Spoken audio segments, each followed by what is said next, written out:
Hello, everybody, and welcome to the second episode of Revival Library.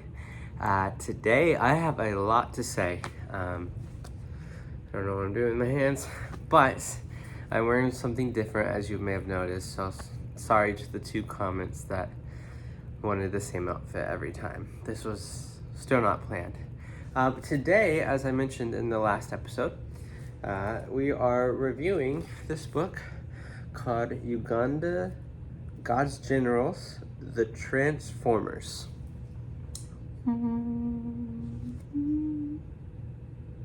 So anyways, so this book is by a Ugandan man named Eddie Sempala. Yes. And I have a lot to say about this book. It is a book, as you can see, there's many faces, so there's a lot of biographies written by Eddie, and there's many books. Uganda's GodsGenerals. There's different in Africa GodsGenerals, like it says down here, the Transformers. So there's different groups, just like there's GodsGenerals, Robert Sliarden, and he has many different collections that are biographies. And I've thought about doing those in the future. I've read some of them already, haven't completed all of them. But I thought about like maybe doing them by biography or books as a whole. This is going to be books by a whole, or the whole book. It's going to be the whole book, not the individual biographies. And honestly, with this book in particular, I have to hit on things that I probably won't normally have to in many books, only because I have to give some critique, which is not fun for me. So we'll start with that, and then we'll get into some of the good stuff. But basically, I saw online that this book had a couple editions, so maybe I got the first edition, but definitely needed an editor. There were, in the sense of like, not only like grammar rules, which I can overlook, especially since it's probably not, English probably isn't Eddie's first language, but the table of contents is like, hey, this guy's on page 120. It's not true at all. The table of contents means nothing in this book. You go to 120, it's a completely different biography of somebody else. There's even like one section that repeated itself twice. And so like I was like, I just read this. Oh, and I flipped back and it literally copied and pasted twice over. So there's a few definitely errors. Maybe this is just the first edition that I got, and that's why. So I will rave about some information in this book, but I wanted to be clear that there is definitely a needed editor. I looked on Goodreads, which I normally don't use, but I signed up when I started this channel, and out of all of Eddie's books, this one had the lowest rating, so maybe that's the reason, and maybe he's updated it because there are 3 editions out there, so maybe this is the earliest edition. I could have checked, but I didn't. So but just fair warning, and I will say that there's different biographies, and some were more definitely more crisp and clean than others in the narrative. And I will say, out of all these men, the first 2 men, like this guy, Simeon, Simeon, he's one of the 2 Simeons. This guy, his biography, like, wasn't really his biography. The first 2, like, biographies in this book are more like a early East Africa history with Uganda, Rwanda, Kenya, and maybe a little bit of Ethiopia. It's just kind of like in the early 1900s, this is what's going on. And then in his chapter, you get about 2 paragraphs about him. And then his name gets dropped every once in a while as being part of a group, but you don't really get to know a lot about him. It focused more on this missionary that was living there, but I think that might be because of the resources, because one thing that this book did, which is really cool, was after each biography that there is the sources. So especially in the early 1900s, there's this Dr. Joe Church, and I felt like the biography followed him more than Simeon. And so, but when you look at the resources, there were a lot of writings by Dr. Joe Church, so was his name. And so yeah, so there's definitely more resources, but it's kind of cool because then you can just like, oh, he has biographies and he was a missionary. So then you can like look at the sources and then find that book later and read it for yourself and probably get more information than what was compiled here. So I find that stuff really exciting. So I was just thankful that Eddie, kudos to him for citing the sources. And yeah, I definitely might be buying those books later in the future. We're gonna wait a little bit, but yeah, I enjoyed that aspect of these books. But besides the first two guys, outside of that, it did follow more their biographies, but these people were, everyone else is kind of either more recent in the last 10 to 20 years or in like the 50s to 70s, while these first two were in the really early 1900s. So the resources to learn about them might have been very limited, especially the first and probably the longest biography in here was Bishop Festo, which I loved his biography. It was one of my favorites. Yeah, I have two favorites and then a 0.5, and I'll explain that. But Festo, you get his life story. His was definitely the most completed, I feel like, out of all the biographies. And but you even get about his early life, because he was one of the older ones besides those first two, Simeon and I don't know the other guys on here. Anyways, yeah, the other guy's not on the front, but maybe that's why, because there wasn't as much more information. But Brother Festo basically lived out in the rural tribe, and you get to like read about his tribal life before any Christianity was brought. The first time he saw a white person, and the rumors that came with him, they thought white people were cannibals. So it's just funny. But he was like one of the first people to get educated and get sent to a school, and he ended up learning a lot of languages, and that also gave him the ability to get connected and be a translator for people like Billy Graham, which increased his platform in his ministry. And him and another guy, you get to see their perspectives because they were doing ministry, or living at least, in the time of Idi Amin, who was the dictator over Uganda, in Uganda, I think in the 70s and maybe longer.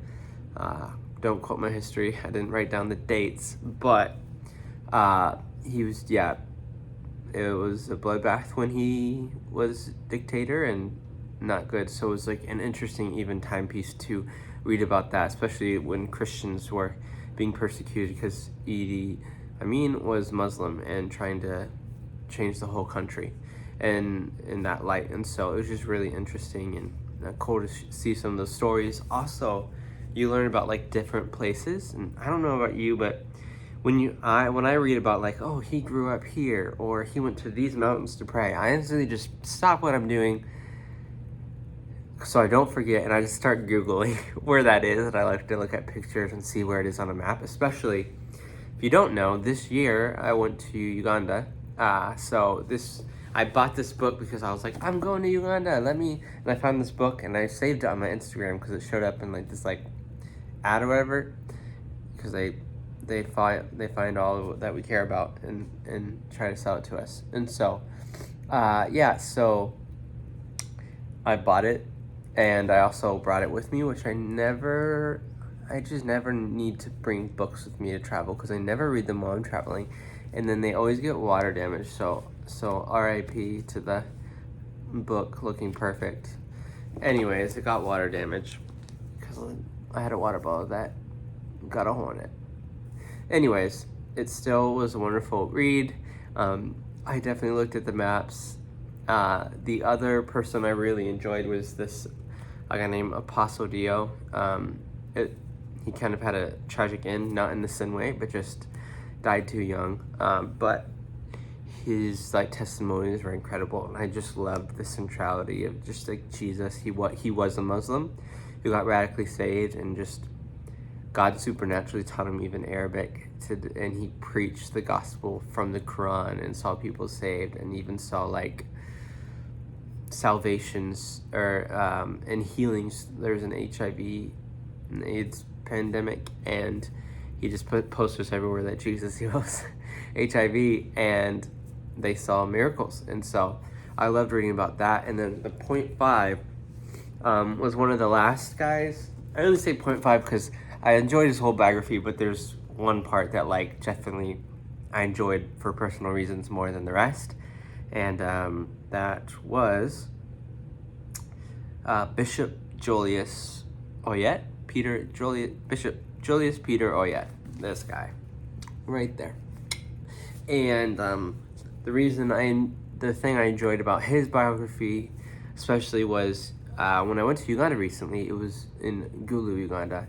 And that place it's not war torn now, but it has a lot of healing that it's going through because of things that happened with the LRA and Joseph Kony back 10 to 20 years ago. And he has a testimony.